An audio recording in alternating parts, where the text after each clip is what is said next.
Imagine waking up not in a warm bed but on the cold, hard ground. The world outside isn't filled with bustling cities and supermarkets, it's a vast, untamed wilderness. A small group of early humans cautiously looking out from a cave opening at a vast prehistoric landscape. This was the reality for the first humans.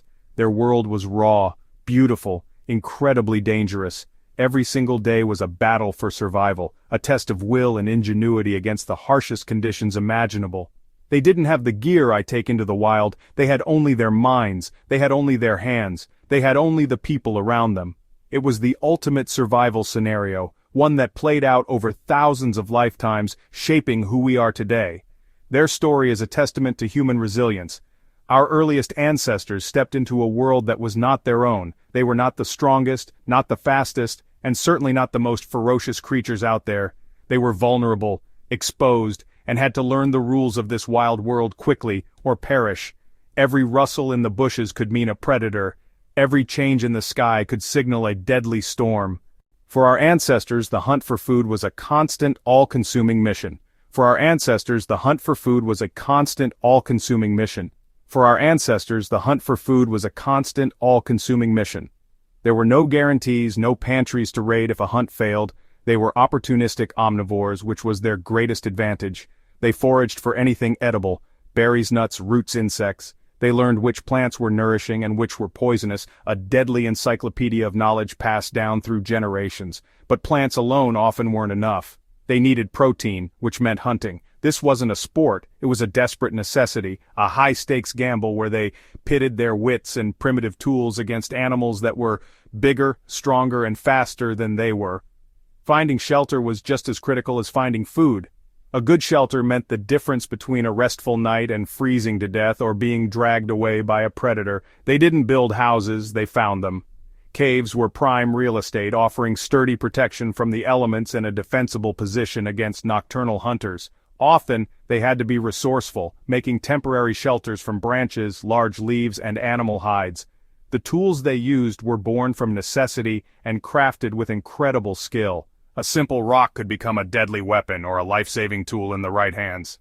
The world of early humans was a world of giants. Terrifying predators made modern lions look tame. Imagine facing a saber-toothed cat, fangs like daggers, a lethal bite, or a massive cave bear towering over them.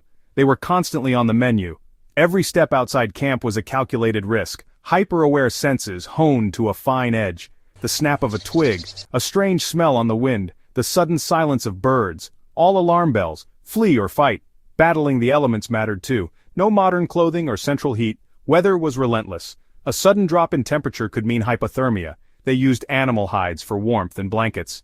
Fire was their greatest ally. Creating and controlling fire was a monumental leap. Fire gave warmth. Fire allowed them to cook food safely.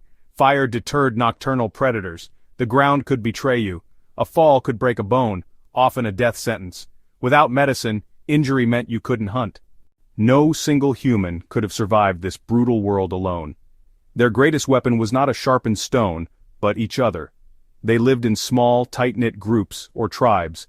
This was the fundamental unit of human society, a mobile fortress of cooperation. Within the group, everyone had a role to play. The strongest and quickest often took on the dangerous task of hunting big game, a coordinated effort that required communication, strategy, and immense courage. Others, often women and older members, focused on gathering, which provided a more reliable day-to-day food source. It was this division of labor that ensured the group had the best chance of eating. The tribe was a school for survival.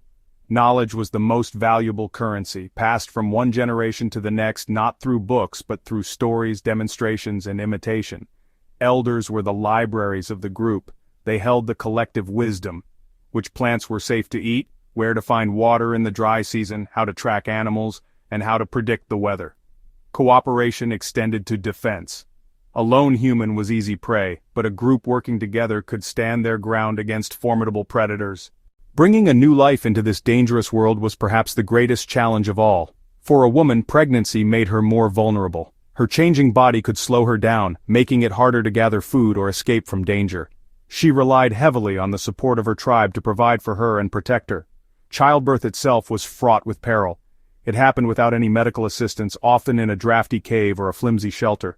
There were no doctors, no sterile instruments, no pain relief. The process was raw, instinctual, and incredibly risky for both the mother and the baby. The moments after birth were just as critical. A newborn infant is completely helpless, unable to regulate its own body temperature or fend for itself. In a cold environment, keeping the baby warm was a matter of life and death. The mother would hold the infant close to her body, sharing her warmth, often wrapping them both in a precious animal skin.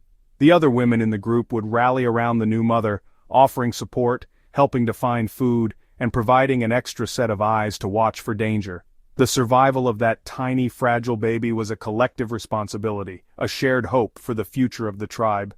Infant mortality was tragically high. A newborn had to survive the dangers of childbirth, the threat of disease, the risk of starvation if the mother couldn't produce enough milk, and the constant menace of predators. Even a common cold could be fatal. Every child that survived to adulthood was a testament to the incredible resilience of the baby and the unwavering care of its mother and the tribe. It's hard for us to comprehend just how fragile life was, and how precious every single survivor was to the continuation of their small group and ultimately our species.